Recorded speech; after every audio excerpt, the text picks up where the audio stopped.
ಓಂ ಶ್ರೀ ಸಾಯಿರಾಮ್. ಪ್ರೀತಿಯ ವಿದ್ಯಾರ್ಥಿಗಳೇ, ಈ ಅವಧಿಯಲ್ಲಿ ಯೂಕ್ಲಿಡ್ಸ್ನ ರೇಖಾಗಣಿತದ ಪ್ರಸ್ತಾವನೆಯನ್ನು ಚರ್ಚಿಸೋಣ. ರೇಖಾಗಣಿತ ಅಂತಂದರೆ ತುಂಬ ಕ್ಲಿಷ್ಟಕರ ಅಲ್ಲ. ಅದನ್ನು ನಾವು ಅರ್ಥ ಮಾಡ್ಕೊತಾ, ಅದನ್ನು ನಾವು ಬರೀತಾ, ಅರ್ಥೈಸ್ಕೊಳ್ತಾ ನಾವು ಲೆಕ್ಕಗಳನ್ನು ಮಾಡಿದಾಗ ನಮಗೆ ಪೂರ್ಣವಾದ ವಿಶ್ವಾಸವನ್ನು ಈ ರೇಖಾಗಣಿತದಲ್ಲಿ ಬರುತ್ತೆ. ಆ ಬರೋ ವಿಧಾನದಲ್ಲಿ 2 ಭಾಗವನ್ನಾಗಿ ನಾವು ಈ ಅವಧಿಯನ್ನು ವಿಂಗಡಿಸ್ತೇವೆ. ಪಾಠದ ವಿಂಗಡಣೆ ಭಾಗ 1 ರೇಖಾಗಣಿತದ ಇತಿಹಾಸ. ಅದರ ನಾವು ಇತಿಹಾಸವನ್ನು ತಿಳಿದುಕೊಳ್ಳೋದಕ್ಕಿಂತ ತುಂಬ ಚರ್ಚೆಯನ್ನು ನಾವು ಮಾಡ್ಬೋದು. 2ನೇದು ಯೂಕ್ಲಿಡ್ ಪುಸ್ತಕ ಎಲಿಮೆಂಟ್ಸ್ ಬಗ್ಗೆ ಪ್ರಸ್ತಾಪ. ಯಾವ ರೀತಿ ಎಲಿಮೆಂಟ್ಸ್ ಅನ್ನೋ ಒಂದು ವಿಷಯವನ್ನು ನಾವು ತಿಳ್ಕೊಬೇಕು, ತುಂಬ ಮುಖ್ಯವಾದ ವಿಷಯ.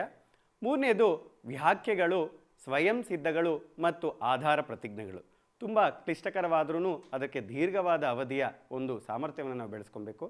ಭಾಗ 2ರಲ್ಲಿ ಆಧಾರ ಪ್ರತಿಜ್ಞೆಗಳನ್ನು ಚರ್ಚೆ ಮಾಡ್ತೇವೆ. ಮತ್ತು ಇವೆಲ್ಲ ನಾವು ಚರ್ಚೆ ಮಾಡಿದ್ಮೇಲೆ ಪುಸ್ತಕದ ಕೆಲವು ಅಭ್ಯಾಸಗಳು ಯಾವ ರೀತಿ ಸ್ವಯಂ ಸಿದ್ಧವನ್ನು ಮತ್ತು ವ್ಯಾಖ್ಯೆಗಳನ್ನು ಮತ್ತು ಆಧಾರ ಪ್ರತಿಜ್ಞೆಗಳನ್ನು, ಪ್ರಮೇಯಗಳನ್ನು ಉಪಯೋಗಿಸ್ಕೊಂಡು ನಾವು ಕೆಲವು ಲೆಕ್ಕಗಳನ್ನು ಮುಂದಿನ ತರಗತಿಯಲ್ಲಿ ಮಾಡ್ತೇವೆ. ಈಗ ಈ ಒಂದು ಯೂಕ್ಲಿಡ್ಸ್ ಬಗ್ಗೆ ತಿಳ್ಕೊಳ್ಳೋದಕ್ಕೆ ಮುಂಚೆ ಜಾಮಿಟ್ರಿ, ಇಂಗ್ಲೀಷ್ನಲ್ಲಿ, ಕನ್ನಡದಲ್ಲಿ ರೇಖಾಗಣಿತ ಅಂತ ಹೇಳ್ತೇವೆ, ಅದರ ಬಗ್ಗೆ ಸ್ವಲ್ಪ ಪೀಠಿಕೆಯನ್ನು ತಿಳ್ಕೊಳ್ಳೋಣ ಮಕ್ಕಳೇ. ಗ್ರೀಕ್ ಶಬ್ದಗಳಾದ ಜಿಯೋ ಅಂದರೆ ಭೂಮಿ ಮತ್ತು ಮೆಟ್ರಿನ್ ಅಂದರೆ ಅಳತೆ ಮಾಡು, ಇವುಗಳಿಂದ ಏನು ಬಂತು ಅಂದರೆ ಜಾಮಿಟ್ರಿ ಎಂಬ ಶಬ್ದ ಬಂತು. ಹೇಗೆ ರೇಖಾಗಣಿತವನ್ನು ನಾವು ಇಂಗ್ಲೀಷ್ನಲ್ಲಿ ಜಾಮಿಟ್ರಿ ಅಂತ ಹೇಳ್ತೀವಿ, ಆ 2 ಪದ ಸಮ್ಮಿಶ್ರ ಆದಾಗ ನಾವೇನು ಹೇಳ್ತೀವಿ, ಜಿಯೋ ಮತ್ತು ಮೆಟ್ರಿನ್, 2 ಭೂಮಿಗಳನ್ನು ಅಳತೆ ಮಾಡುವುದಕ್ಕೆ ನಾವು ಒಂದು ಅಳತಾ ಮಾಪಕವನ್ನು ಉಪಯೋಗಿಸ್ಕೊಳೋದಕ್ಕೋಸ್ಕರ ನಾವು ಈ ಜಾಮಿಟ್ರಿ ಎಂಬ ಶಬ್ದ ಬಂದಿದೆ ಅಂತ ಹೇಳ್ತೇವೆ. ಭೂಪ್ರದೇಶವನ್ನು ಅಳತೆ ಮಾಡುವ ಅವಶ್ಯಕತೆಯಿಂದ ಜಾಮಿಟ್ರಿ ಅಥವಾ ರೇಖಾಗಣಿತ ಉಗಮವಾಯಿತು. ಈಜಿಪ್ಟ್, ಬೆಬಿಲೋನಿಯಾ, ಚೈನಾ, ಭಾರತ, ಗ್ರೀಕ್ ಮುಂತಾದ ಪ್ರತಿಯೊಂದು ಪ್ರಾಚೀನ ನಾಗರಿಕತೆಗಳಲ್ಲಿಯೂ ಗಣಿತದ ಶಾಖೆಯಾದ ರೇಖಾಗಣಿತದ ಅಧ್ಯಯನವು ವಿವಿಧ ಆಯಾಮಗಳಲ್ಲಿ ನಡೆದಿದೆ. ಈ ನಾಗರಿಕ ಜನಾಂಗಗಳು ಎದುರಿಸಿದ ಪ್ರಾಯೋಗಿಕ ಸಮಸ್ಯೆಗಳಿಂದಾಗಿ ರೇಖಾಗಣಿತದ ವೈವಿಧ್ಯಮಯ ಬೆಳವಣಿಗೆ ಅವಶ್ಯಕತೆ ಉಂಟಾಯಿತು. ಪ್ರಾಚೀನ ಭಾರತದಲ್ಲಿ ಶುಲ್ಬ ಸೂತ್ರಗಳು ಯಾವ ಒಂದು ಇಸವಿ ಅಂದರೆ ಕ್ರಿಸ್ತಪೂರ್ವ 800ರಿಂದ ಕ್ರಿಸ್ತಪೂರ್ವ 500ರವರೆಗೆ ಈ ರೇಖಾಗಣಿತದ ರಚನೆಗಳ ಕೈಪಿಡಿಗಳಾಗಿದ್ದವು. ತುಂಬ ಮುಖ್ಯವಾದದ್ದು ಮಕ್ಕಳೇ. ವೈದಿಕ ಕ್ರಿಯೆಗಳನ್ನು ಅಂದರೆ ನಾವು ಯಾವುದೇ ಒಂದು ಹೋಮ ಹವನಗಳನ್ನು ಯಾವುದಕ್ಕೆ ನಿರ್ಮಾಣ ಮಾಡಬೇಕಾದರೆ ವೇದ ಕಾಲದಲ್ಲಿ ರೇಖಾಗಣಿತ ಅತಿ ಮುಖ್ಯವಾಗಿ ಉಪಯೋಗಿಸ್ತಿದ್ವಿ. ಯೂಕ್ಲಿಡ್ಗೆ ಮೊದಲ ಜ್ಯಾಮಿತಿಯ ಜ್ಞಾನವು ಮೌಖಿಕವಾಗಿ, ಅವನ ಒಂದು ತಪಸ್ಸಿಂದ ಮೌಖಿಕವಾಗಿ ಬಂತು ಮತ್ತು ಅದರಿಂದ ವಂಶ ಪಾರಂಪರ್ಯವಾಗಿ ಅವನ ಮುಂದಿನ ಒಂದು ತಂದೆ, ಮಕ್ಕಳು, ಮೊಮ್ಮಕ್ಕಳ ರೀತಿಯಲ್ಲಿ ಪ್ರಸಾರವಾಗುತ್ತಿತ್ತು. ಈ ಎಲ್ಲ ಜ್ಞಾನವನ್ನು ಯೂಕ್ಲಿಡ್ ತನ್ನ ಒಂದು ಪುಸ್ತಕದ ಹೆಸರು ಎಲಿಮೆಂಟ್ಸ್ನಲ್ಲಿ ಸಂಗ್ರಹಿಸಲಾಗಿದೆ. ಈ ಎಲಿಮೆಂಟ್ಸ್ ಮೂಲಕ ತುಂಬ ಒಟ್ಟು 13 ನಾವು ಎಲಿಮೆಂಟ್ಸ್ ವಿಭಾಗಗಳನ್ನಾಗಿ ಮಾಡಬಹುದು. ಆ ವಿಭಾಗವಾಗಿ ಮಾಡಿದಾಗ ನಮಗೆ ಏನೇನು ಎಲಿಮೆಂಟ್ಸಲ್ಲಿ ಓದ್ತೇವೆ ಅಂತ ವಿಸ್ತಾರವಾಗಿ ತಿಳಿಯೋಣ. ಅದಕ್ಕೆ ಹೋಗಕ್ಕೆ ಮುಂಚೆ ನಮಗೆ ಒಂದಷ್ಟು ವಿಷಯಗಳನ್ನು ತಿಳ್ಕೊಬೇಕು. ಮತ್ತು ಈ ಚಿತ್ರಗಳನ್ನು ನೋಡಿ ಮಕ್ಕಳೇ. ಮೊದಲನೇ ಒಂದು ಚಿತ್ರ ನೀವು ನೋಡಿರ್ಬೋದು, ದೇವಸ್ಥಾನಗಳಲ್ಲಿ ಮತ್ತು ಮಂದಿರಗಳಲ್ಲಿ ಮತ್ತು ಮನೆಯಲ್ಲಿ ಪೂಜೆ ಒಂದು ಕೊಠಡಿಯಲ್ಲಿ ಇಡ್ತಾರೆ, ಶ್ರೀಯಂತ್ರ ಅಂತೇಳಿ, ಶ್ರೀಚಕ್ರ ಅಂತ. ಇದರಲ್ಲಿ ನೋಡಿ ನೀವು ಒಳಗಡೆ ತುಂಬ ಸೂಕ್ಷ್ಮವಾಗಿ ನೋಡಿದಾಗ ತ್ರಿಭುಜಗಳಿರುತ್ತೆ. ಎಂಥ ತ್ರಿಭುಜ? ಸಮದ್ವಿಬಾಹು ತ್ರಿಭುಜಗಳನ್ನು ನಾವು ನೋಡ್ತೇವೆ. 9 ಸಮದ್ವಿಬಾಹು ತ್ರಿಭುಜಗಳನ್ನು ಒಳಗೊಂಡಿರುತ್ತೆ. ಮತ್ತು ಒಳಗಡೆ ನೋಡ್ತಾ ನೋಡ್ತಾ ನೋಡ್ತಾ ಹೋದಾಗ ಒಳಗಡೆ ನಮಗೆ ಒಟ್ಟು 43 ಉಪ ತ್ರಿಭುಜಗಳನ್ನು ನೋಡ್ತಾ ಹೋಗ್ಬೋದು. ಅಂದರೆ ರಚನೆಗಳು ಯಾವ ರೀತಿ ಸೃಷ್ಟಿಕರ್ತ ಒಂದು ನಮ್ಮ ಪ್ರಾಚೀನ ಕಾಲದಲ್ಲಿ ಯಾವ ರೀತಿ ಮಾಡಿದರೆ, ಯಾವ ರೀತಿ ಶಕ್ತಿ ಇರುತ್ತೆ ಅಂತ ಈ ಒಂದು ಶ್ರೀಚಕ್ರದ ಮೂಲಕ ನೋಡ್ಬೋದು. 2ನೇದು ಅದೇ ರೀತಿ ಆರಪ ಮತ್ತು ಮೊಜೋನದಾರೋ, ಆ ಕಾಲದಲ್ಲಿ ಅವರು ಒಂದು ಪಟ್ಟಣವನ್ನು ಕಟ್ಟೋದಕ್ಕೆ ನಮ್ಮ ಈ ರೇಖಾಗಣಿತವನ್ನು ಸುಲಭವಾಗಿ ರಚನೆಯನ್ನು ಮಾಡೋದಕ್ಕೆ ಮತ್ತು ಅಳತೆಯನ್ನು ಮಾಡೋದಕ್ಕೆ ಉಪಯೋಗಿಸ್ತಿದ್ರು. ಅದೇ ರೀತಿ ಅವರು ಯಾವ ರೀತಿ ಉಪಯೋಗ ಆಗ್ತಿತ್ತು, ಬರೀ ಅಳತೆ ಮಾಡೋದು ಒಂದೇ ಅಲ್ದಿರೇನೆ ಅವರಿಗೆ ನೀರಿನ ಒಂದು ಸೌಲಭ್ಯವನ್ನು ವ್ಯವಸ್ಥೆ ಮಾಡ್ತಿದ್ರು. ಅದೇ ರೀತಿ ಈಜುಕೊಳವನ್ನು ವ್ಯವಸ್ಥೆ ಮಾಡ್ತಿದ್ರು ಮತ್ತು ಒಳಚರಂಡಿಗಳನ್ನು ಯಾವ ಉಪಕರಣ ಮೂಲಕ ರೇಖಾಗಣಿತ ಉಪಯೋಗ ಆಗ್ತಿತ್ತು. ಅದೇ ರೀತಿ ಕೆಳಗಡೆ ನೋಡಿ ಪಿರಮಿಡ್ಗಳು. ಆ ಪಿರಮಿಡ್ಗಳು ಯಾವ ರೀತಿ ಉಪಯೋಗ ಆಗಿನ ಕಾಲದಲ್ಲಿ, ಈಜಿಪ್ಟ್ ಕಾಲದಲ್ಲಿ ಉಪಯೋಗ ಮಾಡ್ತಿದ್ರು ಅಂದರೆ ಆ ಒಂದು ಪಿರಮಿಡ್ ರಚನೆ ತುಂಬ ಪ್ರಾಮುಖ್ಯತೆ ಅಳತೆ ಪೂರ್ವಕವಾಗಿ ಮಾಡ್ತಾಯಿದ್ರು. ಅದೇ ರೀತಿ ಪಿರಮಿಡ್ನ ರಚನೆಗಳು ಅಲ್ದಿರೇನೆ ನಮಗೆ ಹಲವಾರು ಯಂತ್ರಗಳನ್ನು, ಹಲವಾರು ಶಕ್ತಿಪೂರ್ವಕವಾದ ಪೀಠ ಗ್ರಹಣಗಳನ್ನು ಉಪಯೋಗಿಸ್ತಿದ್ರು. ಎಲ್ಲ ನಮ್ಮ ಪ್ರಾಚೀನದಲ್ಲಿ ರೇಖಾಗಣಿತ ತುಂಬ ಪ್ರಾಮುಖ್ಯತೆಯನ್ನು ಕೊಡ್ತಿದ್ರು ಮಕ್ಕಳೇ. ಅದೇ ರೀತಿ ನಾವು ಈ ತರಗತಿಯಲ್ಲಿ ಆ ಒಂದು ಯೂಕ್ಲಿಡ್ ಅಂತ ನಾವು ಮಾತಾಡಿದ್ವಿ, ಅವನ ಬಗ್ಗೆ ವಿಸ್ತಾರವಾಗಿ ತಿಳ್ತಾ ಹೋಗೋಣ. ಯೂಕ್ಲಿಡ್ ಎಲಿಮೆಂಟ್ಸನ್ನು ಇದುವರೆಗೆ ಬರೆದ ಅತ್ಯಂತ ಯಶಸ್ವಿ ಮತ್ತು ಪ್ರಭಾವಶಾಲಿ ಪಠ್ಯಪುಸ್ತಕ ಎಂದು ಉಲ್ಲೇಖಿಸಲಾಗಿದೆ. ಮುದ್ರಣಾಲಯದ ಆವಿಷ್ಕಾರದ ನಂತರ ಮುದ್ರಿಸಲ್ಪಟ್ಟ ಅತ್ಯಂತ ಮುಂಚಿನ ಗಣಿತ ಕೃತಿಗಳಲ್ಲಿ ಇದು ಒಂದಾಗಿದೆ ಮತ್ತು ಪ್ರಕಟವಾದ ಆವೃತ್ತಿಗಳ ಸಂಖ್ಯೆಯಲ್ಲಿ ಬೈಬಲ್ಗೆ 2ನೇ ಸ್ಥಾನದಲ್ಲಿದೆ ಎಂದು ಅಂದಾಜಿಸಲಾಗಿದೆ. ನೋಡಿ ಎಷ್ಟು ಮುಖ್ಯವಾದ ಮಕ್ಕಳೇ ಗ್ರೀಕ್ನ ಆಗಿನ ಒಂದು ಜನಾಂಗದಲ್ಲಿ. ಅದೇ ರೀತಿ ಎಲಿಮೆಂಟ್ಸ್ನಲ್ಲಿ ನಾನು ಅವಾಗೆ ನಿಮಗೆ ಪುಸ್ತಕ ಎಲಿಮೆಂಟ್ಸನ್ನು ಯೂಕ್ಲಿಡ್ ಬರೆದಂಥದ್ದು, ಅದರಲ್ಲಿ ಏನು ಉಪ ವಿಭಾಗಗಳಿದೆ ಅಂತ ನೋಡೋಣ. 13 ಅಧ್ಯಾಯಗಳಿವೆ. ಈ ಪ್ರತಿಯೊಂದು ಅಧ್ಯಾಯವನ್ನು ಪುಸ್ತಕವೆಂದು ಕರೆಯಲಾಗಿದೆ. ಇದು ಆ ಪುಸ್ತಕದಲ್ಲಿ ಏನೇನು ಮುಂದೆ ಬರುತ್ತೆ ಅಂತ ನೋಡೋಣ. ವ್ಯಾಖ್ಯೆಗಳು, ಸ್ವಯಂ ಸಿದ್ಧಗಳು, ಆಧಾರ ಪ್ರತಿಜ್ಞೆಗಳು, ಪ್ರಮೇಯಗಳು ಮತ್ತು ರಚನಾತ್ಮಕ ರೂಪದಲ್ಲಿ ಒಳಗೊಂಡಿರುತ್ತದೆ. ಅವರ ಈ ಮಹಾ ಸಾಧನೆಗಾಗಿ ಈ ಎಲ್ಲ ಆವಿಷ್ಕಾರವನ್ನು ಮಾಡಬೇಕು ಅಂತಂದ್ರೆ ಅಷ್ಟು ಸುಲಭ ಅಲ್ಲ ಮಕ್ಕಳೇ. ಇವೆಲ್ಲ ಆವಿಷ್ಕಾರ ಆಗ ಯೂಕ್ಲಿಡ್ ಅದಕ್ಕೋಸ್ಕರ ಏನಂತ ಹೇಳಿದ ಎಲ್ಲರೂ ಅವ್ರನ್ನ ರೇಖಾಗಣಿತ ಪಿತಾಮಹ ಎಂದು ಕರೆಯಲಾಗಿದೆ. ಈ ಚಿತ್ರವನ್ನು ನೀವು ನೋಡ್ಬೋದು ಮುಂದೆ ನೋಡಿ, ಯಾವ ರೀತಿ ಯೂಕ್ಲಿಡ್ ಆ ತಪಸ್ವಿಯನ್ನು ಅಂತ ನಾವು ಹೇಳ್ಬೋದು. ಆ ಒಂದು ತಪಸ್ವಿನ ಮೂಲಕ ನಮ್ಮ ರೇಖಾಗಣಿತಕ್ಕೆ ಅವನ್ನ ಪಿತಾಮಹ ಎಂದು ಕರೆಯಲಾಗಿದೆ. ಯೂಕ್ಲಿಡ್ನ ಚಿತ್ರ ನೋಡ್ತಾ ಇದ್ದೀವಿ ಮಕ್ಕಳೇ.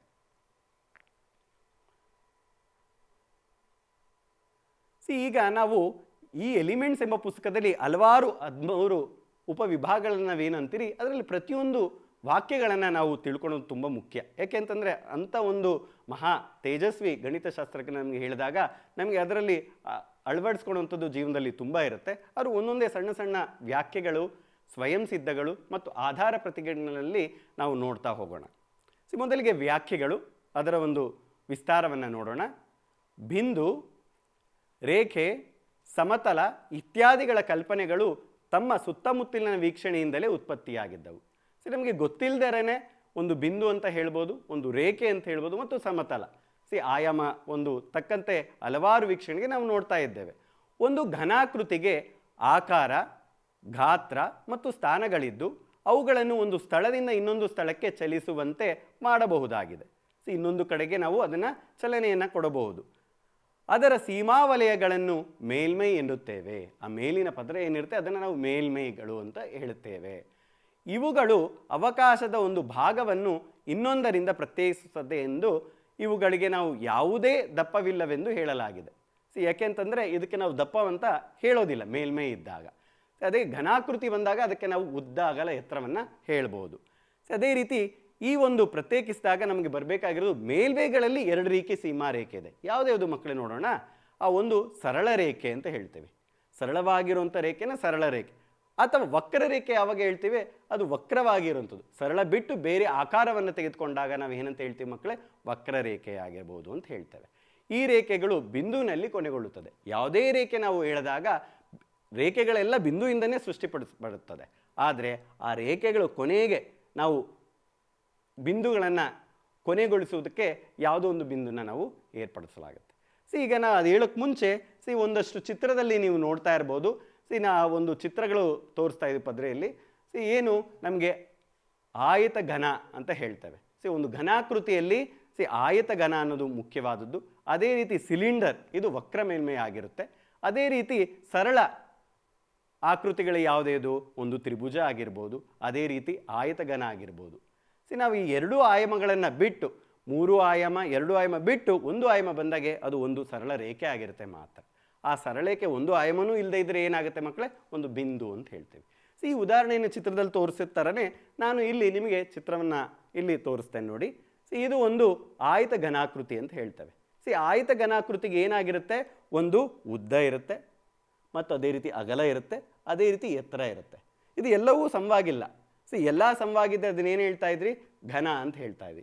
ಅದಕ್ಕೋಸ್ಕರ ಇದು ಆಯತ ಘನ. ಯಾಕೆ, ಉದ್ದನೂ ಬೇರೆ ಇದೆ, ಅಗಲೂ ಬೇರೆ ಇದೆ ಮತ್ತು ಎತ್ತರನೂ ಬೇರೆ ಇದೆ. ಎಲ್ಲ ಸಮ ಬಂದಾಗ ನೋಡಿ, ಉದ್ದನೂ ಸಮವಾಗಿದೆ, ಅಗಲನೂ ಸಮವಾಗಿದೆ, ಎತ್ತರನೂ ಸಮ. ಇದನ್ನೇನಂತ ಹೇಳ್ತೇವೆ ಮಕ್ಕಳೇ, ಆಯತ ಅಂತ ಹೇಳ್ತೀವಿ. ಇದೊಂದು ಘನಾಕೃತಿ ಅಂತ ಹೇಳ್ತೇವೆ. ಅದೇ ರೀತಿ ನಾವು ಘನಾಕೃತಿ ಬಿಟ್ಟು ಸಮತಲಕ್ಕೆ ಬಂದಾಗ ಮೇಲ್ಮೈ ಅಂತಲೇ ಹೇಳ್ತೇವೆ. ಸಮತಲ ಬಂದಾಗ ಇದನ್ನ ಏನಂತ ಹೇಳ್ತೇವೆ, ವೆರಿ ಗುಡ್. ಇದು ಒಂದು ತ್ರಿಭುಜ. ಇದು ಒಂದು ಈ ತ್ರಿಭುಜವನ್ನು ಒಳಗೊಂಡು ಮತ್ತು ಇನ್ನೂ ಒಂದು ಆಕೃತಿ ಒಳಗೊಂಡಿದೆ. ಯಾವುದು? ಒಂದು ತ್ರಿಭುಜ ಮತ್ತು ಇನ್ನೊಂದು ಚೌಕ ಅಂತ ಹೇಳ್ತೀವಿ. ಎರಡೂ ಸೇರಿದಾಗ ಏನಾಗುತ್ತೆ? ತ್ರಾಪಿಜ್ಯ ಆಗುತ್ತೆ.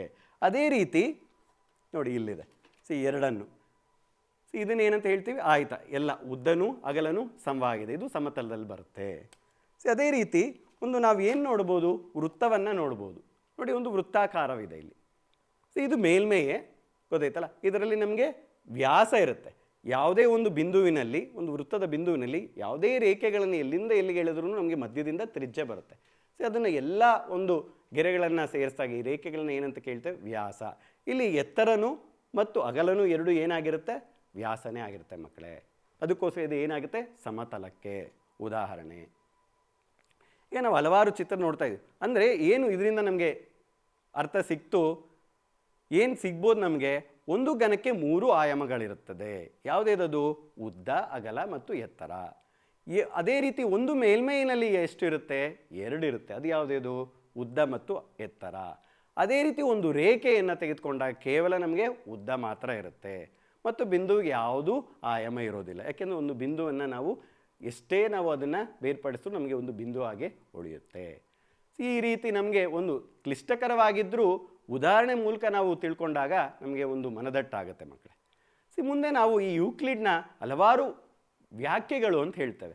ಅವನು ಒಟ್ಟು 23 ವ್ಯಾಖ್ಯೆಗಳಲ್ಲಿ ನಮಗೆ ಬೇಕಾಗಿರುವಂಥ ಸ್ವಲ್ಪ ವ್ಯಾಖ್ಯೆಗಳನ್ನು ಈ ರೀತಿ ಕೊಡಲಾಗಿದೆ. ಒಂದೊಂದೇ ನೋಡ್ತಾ ಹೋಗೋಣ ಮಕ್ಕಳೇ. ಒಂದನೇದು, ಒಂದು ಬಿಂದುವಿಗೆ ಯಾವುದೇ ಭಾಗವಿಲ್ಲ. ಈಗ ತಾನೇ ಹೇಳಿದೆ, ನಾವು ಈ ಥರ ಎಷ್ಟೇ ಭಾಗಲ ಮಾಡ್ತಾ ಇದ್ರೂ ಬಿಂದು ಬರ್ತಾನೆ ಇರುತ್ತೆ. ಅದಕ್ಕೋಸ್ಕರ ಅರ್ಥವಿಲ್ಲ ರೀತಿಯಲ್ಲಿ ಒಂದು ಬಿಂದುವಿಗೆ ಯಾವುದೇ ಭಾಗವಿಲ್ಲ ಅಂತ ಹೇಳ್ತೇವೆ. ಎರಡನೇದು, ಒಂದು ರೇಖೆ ಎಂದರೆ ಅಗಲರಹಿತ ಉದ್ದ. ಅಗಲ ಇರೋದಿಲ್ಲ. ನೋಡಿ ಅಲ್ಲಿ ನಿಮಗೆ ಒಂದು ರೇಖೆಯನ್ನು ತೋರಿಸ್ತಾ ಇದ್ದೇವೆ. ಕೊನೆಯ ಒಂದು ಬಿಂದು ಎ, ಇನ್ನೊಂದು ಬಿಂದು ಬಿ ಅಂತ ತೆಗೆದುಕೊಳ್ಬೋದು. ಅದಕ್ಕೋಸ್ಕರ ಅದಕ್ಕೇನಂತ ಹೇಳ್ತೀವಿ? ಉದ್ದ ಇದೆ, ಅಗಲವಿಲ್ಲ ಅಂತ. ಮೂರನೇ ಒಂದು ಪಾಯಿಂಟ್, ಒಂದು ರೇಖೆಯ ಅಂತ್ಯಗಳು ಬಿಂದುಗಳು.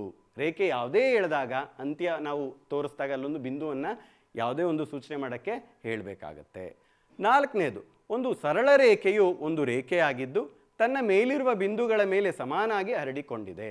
ಒಂದು ರೇಖೆಯಲ್ಲಿ ಹಲವಾರು ಬಿಂದುಗಳು ಬರುತ್ತೆ ಮಕ್ಕಳೇ. ಆ ಹಲವಾರು ಬಿಂದುಗಳು ಬಂದಾಗ ನಾವು ಅನಂತವಾಗಿ ಹೋಗ್ತಾ ಇರುತ್ತೆ. ಅದು ಕಡಿವಾಣ ಬಿಂದುಗಳು ಹಾಕಿದ್ರೆ ಏನಾಗುತ್ತೆ? ನಮಗೆ ರೇಖೆ ಆಗುತ್ತೆ ಅನ್ನೋದು ಮುಖ್ಯವಾದದ್ದು.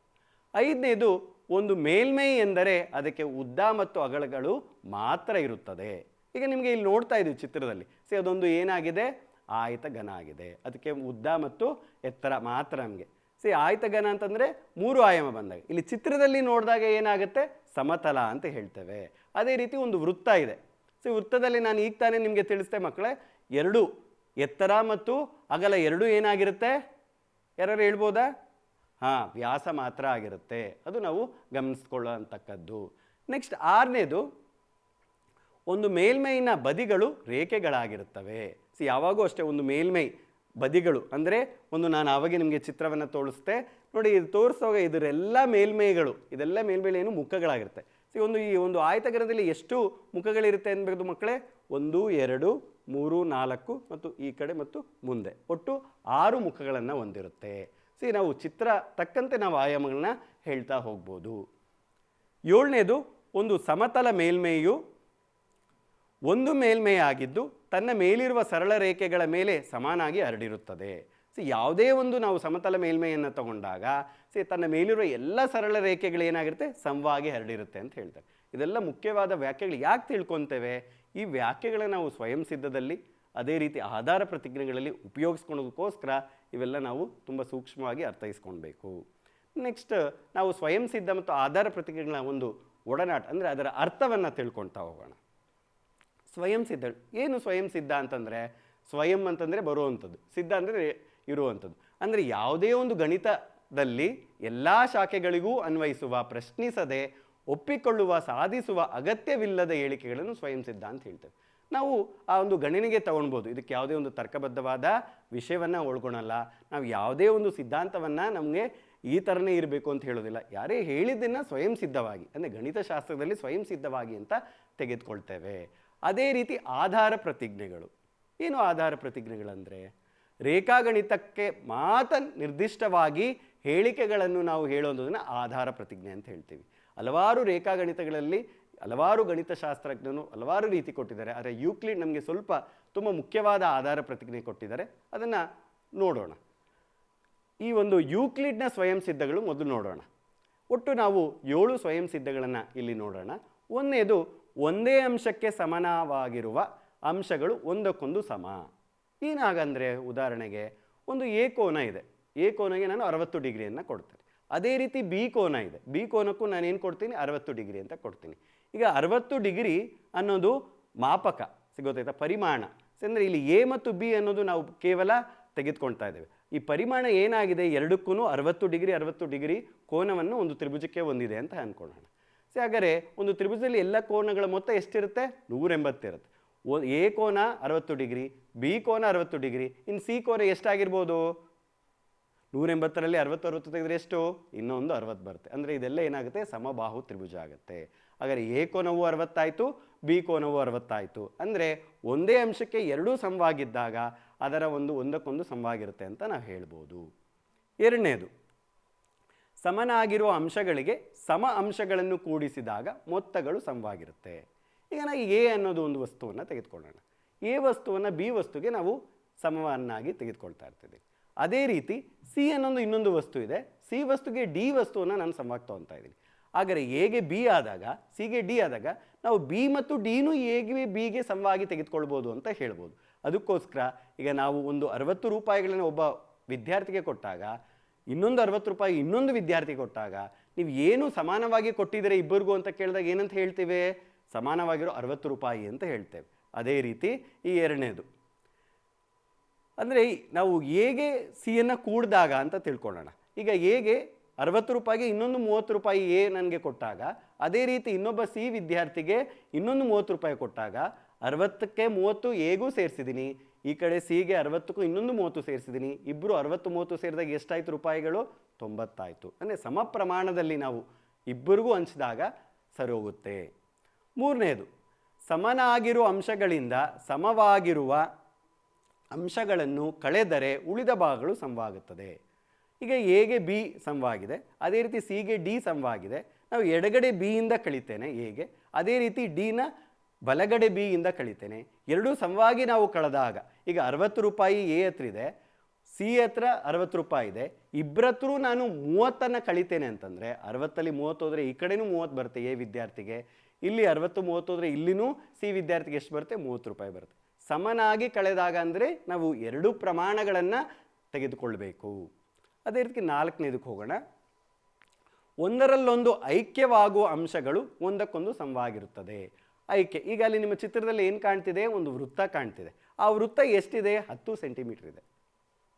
ಇನ್ನೊಂದು ವೃತ್ತನೂ ಹಾಗೆ 10 ಸೆಂಟಿಮೀಟರ್. ಏನು 10 ಸೆಂಟಿಮೀಟರ್ ಅಂದು ವ್ಯಾಸ. ತ್ರಿಜ್ಯ ಅಂದಾಗ ಏನು ಮಾಡಬೇಕು, ವ್ಯಾಸ /2 ಮಾಡಬೇಕಾಗತ್ತೆ. ಆ ವ್ಯಾಸ ಎರಡೂ 10 10 ಇದ್ದಾಗ ಎರಡನ್ನೂ ನಾವು ಸಮವಾಗಿ ತೆಗೆದುಕೊಂಡು ಆಯ್ಕೆ ಮಾಡಿದಾಗ ಏನಾಗುತ್ತೆ, ಸಮವಾಗುತ್ತೆ. ಉದಾಹರಣೆಗೆ ನೋಡೋಣ ಮಕ್ಕಳೇ. ಇಲ್ಲಿ ಒಂದು ಏನಿದೆ, ವೃತ್ತವಿದೆ. ಇದೇ ರೀತಿ ಇನ್ನೊಂದು ವೃತ್ತ ಇದೆ. ಎರಡೂ ವೃತ್ತವನ್ನು ನಾನು ಐಕ್ಯವನ್ನು ಮಾಡಿದಾಗ, ಯಾಕೆಂದರೆ ಐಕ್ಯ ಮಾಡಿದಾಗ ನಿಮ್ಗೆ ಏನು ಅನಿಸುತ್ತೆ, ಎರಡೂ ವ್ಯಾಸಗಳು ಸಮವಾಗಿದ್ದೆ ಮಾತ್ರ ನಮ್ಗೆ ಎರಡೂ ಐಕ್ಯವಾಗುತ್ತೆ. ನೋಡಿ ಮಕ್ಕಳೇ, ಎರಡೂ ಸಮಾಂತರ ನಮಗೆ ಕ್ಲೀನಾಗಿ ಏನಕ್ಕೆ ಕಾಣಿಸ್ತಿದೆ, ಇಲ್ಲಿ ವೃತ್ತಗಳು ಐಕ್ಯವಾಗ್ತಿದೆ. ಅದೇ ರೀತಿ ನಿಮ್ಮ ತ್ರಿಭುಜವನ್ನು ನಿಮ್ಮ ಚಿತ್ರದಲ್ಲಿ ನೋಡ್ಬೋದು.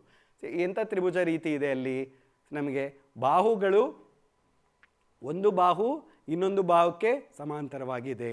ನಮ್ಗೆ ಆ ಎರಡೂ ತ್ರಿಭುಜಗಳನ್ನು ಆಯ್ಕೆ ಮಾಡಿದಾಗ ಏನಾಗುತ್ತೆ, ಎರಡೂ ತ್ರಿಭುಜಗಳನ್ನು ಐಕ್ಯ ರೂಪದಲ್ಲಿ ಅಂಶವನ್ನು ಕಾಣ್ಬೋದು. ಅದೇ ರೀತಿ ಐದನೇದು, ಪೂರ್ಣವು ಅದರ ಭಾಗಕ್ಕಿಂತ ದೊಡ್ಡದು. ಒಂದು ಪೂರ್ಣ ವೃತ್ತ ಇದೆ, ನಿಮಗಲ್ಲಿ ಕಾಣಿಸ್ತಾ ಇದೆ. ಒಂದು ಸಣ್ಣ ಭಾಗ, ಕಪ್ಪು ಭಾಗವನ್ನು ನಾವು ತೆಗೆದಿದ್ದೇವೆ. ಆ ಕಪ್ಪು ಭಾಗವನ್ನು ತೆಗೆದಾಗ ಆ ಚಿಕ್ಕ ಭಾಗ ಯಾವತ್ತೂ ಅಷ್ಟೇ ಪೂರ್ಣಕ್ಕಿಂತ ಕಡಿಮೆನೇ ಆಗಿರುತ್ತೆ, ಪೂರ್ಣವು ಯಾವತ್ತೂ ಜಾಸ್ತಿ ಆಗಿರುತ್ತೆ. ಅದಕ್ಕೋಸ್ಕರ ನಾವೇನು ಅನ್ಕೊಬೇಕು, ಈ ಪೂರ್ಣವು ಭಾಗಕ್ಕಿಂತ ಯಾವತ್ತೂ ದೊಡ್ಡದಾಗಿರುತ್ತೆ, ಭಾಗವು ಯಾವುದಕ್ಕಿಂತ ಪೂರ್ಣಕ್ಕಿಂತ ಚಿಕ್ಕದಾಗಿರುತ್ತೆ ಅಂತ. ಆರನೇದಕ್ಕೆ ನೋಡೋಣ. ಆರನೇದು, ಒಂದೇ ಅಂಶಗಳ ದುಪ್ಪಟ್ಟು ಅಂಶಗಳು ಒಂದಕ್ಕೊಂದು ಸಮವಾಗಿರುತ್ತೆ. ದುಪ್ಪಟ್ಟು ಅಂತಂದರೆ 2ರಷ್ಟು ಅಂತ. ಈಗ ಒಬ್ಬ ತಂದೆ ತನ್ನ 2 ಮಕ್ಕಳಿಗಿರ್ತಾರೆ, ಎ ಮತ್ತು ಬಿ ಎಂಬ ವಿದ್ಯಾರ್ಥಿಗಳು. ಎ ಮತ್ತು ಬಿ ವಿದ್ಯಾರ್ಥಿಗಳಿಗೆ ಒಂದು ತಿಂಗಳಿಗೆ 100 ರೂಪಾಯಿ ಇಬ್ಬರಿಗೂ ತಂದೆ ಹಂಚ್ತಾರೆ ಅಂತ ತಿಳ್ಕೊಳ್ಳೋಣ. ಆವಾಗ ಎಗೆ ವಿದ್ಯಾರ್ಥಿಗೆ ವಿದ್ಯಾರ್ಥಿ ಅಂದರೆ ಮಗ 100 ರೂಪಾಯಿ ಇರುತ್ತೆ, ಬಿ ಮಗನಿಗೂ 100 ರೂಪಾಯಿ ಇರುತ್ತೆ. ಮುಂದಿನ ತಿಂಗಳು ಇಬ್ಬರಿಗೂ 2ರಷ್ಟು ಕೊಡ್ತಾನೆ ತಂದೆ ಅಂತಂದು ಏನಾದಾಗ ಇಬ್ಬರಿಗೂ 100, ಅಂದರೆ ಎಗೂ 100 ಕೊಡ್ತಾರೆ, ಬಿಗೂ 100 ಕೊಡ್ತಾರೆ. ಅಂದರೆ 2ರಷ್ಟು ಅಂತಂದರೆ 100 + 100 ಎಷ್ಟಾಯಿತು? 200 ಆಯಿತು. ಅದೇ ರೀತಿ ಇಲ್ಲಿ ಎ = ಬಿ ಅಂತಂದರೆ ಎಗೂ 2ರಿಂದ ಗುಣಿಸಿ ಬಿಗೂ 2ರಿಂದ ಗುಣಿಸಿದಾಗ ಏನಾಗುತ್ತೆ? 2a = 2b ಆಗುತ್ತೆ. ಅದೇ ರೀತಿ 7ನೇದು, ಒಂದೇ ಅಂಶಗಳ ಅರ್ಧದಷ್ಟಿರುವ ಅಂಶಗಳು ಒಂದಕ್ಕೊಂದು ಸಮ. ಈಗ ಎ ಮತ್ತು ಬಿ ವಿದ್ಯಾರ್ಥಿಗಳನ್ನ ತಗೊಳ್ಳೋಣ. ಒಬ್ಬ ಗುರು ಇಬ್ಬರಿಗೂ ಏನು ಮಾಡ್ತಾರೆ? 6 ಪ್ರಶ್ನೆಗಳನ್ನು ಕೊಡ್ತಾರೆ.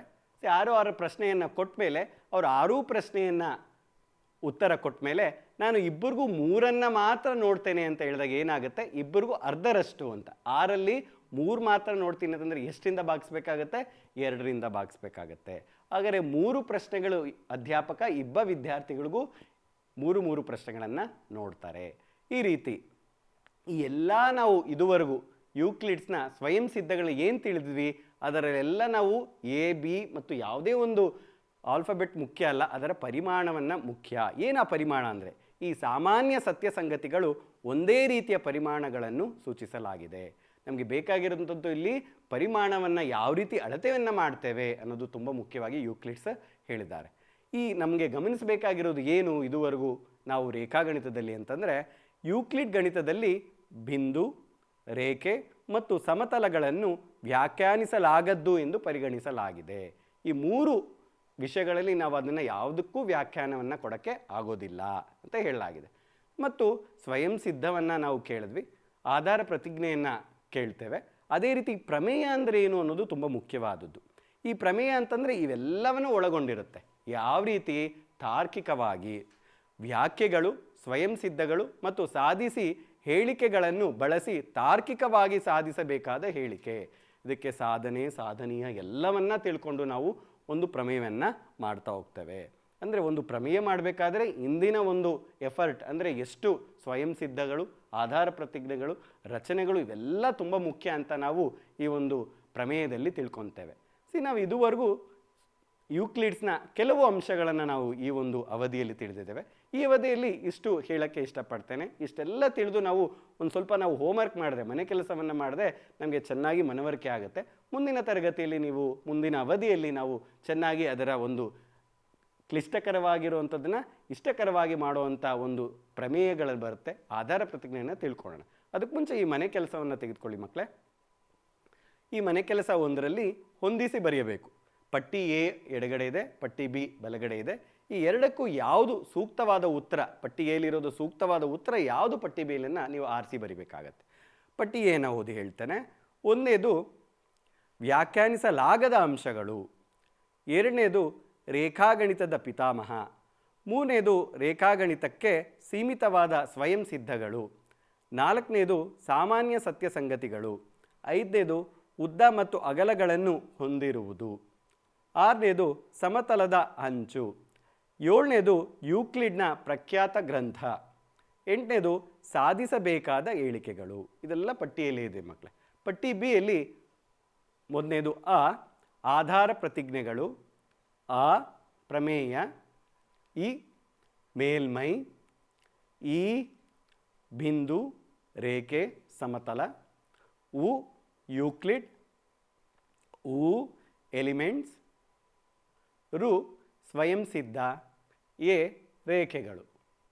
ಎಲ್ಲ ನಿಮಗೆ ಏನು ನಾವು ಇದುವರೆಗೂ ತರಗತಿಯನ್ನು ಕಳೆದ್ವಿ ಇದರೊಂದು ಸೂಕ್ಷ್ಮ ರೀತಿಯಲ್ಲಿ ಹೊಂದಿಸಿ ಬರಿಯನ್ನು ಕೊಟ್ಟಿದ್ದೇವೆ. ಇದನ್ನು ನೀವು ತಿಳಿದು ಬಂದರೆ ಯಾವ ರೀತಿ ನಾವು ಪ್ರತಿಜ್ಞೆಗಳನ್ನು, ಆಧಾರ ಪ್ರತಿಜ್ಞೆಗಳನ್ನು ನಾವು ಅಳವಡಿಸ್ಬೋದು ಅಂತ ಮುಂದಿನ ಅವಧಿಯಲ್ಲಿ ನಾವು ತಿಳ್ಕೊಳ್ಳೋಣ. ಈ ಅಭ್ಯಾಸವನ್ನು ಮಾಡಿಕೊಂಡು ಮುಂದಿನ ಅವಧಿಯಲ್ಲಿ ಬನ್ನಿ ಪ್ರೀತಿಯ ವಿದ್ಯಾರ್ಥಿಗಳೇ. ಎಲ್ಲರಿಗೂ ಧನ್ಯವಾದಗಳು.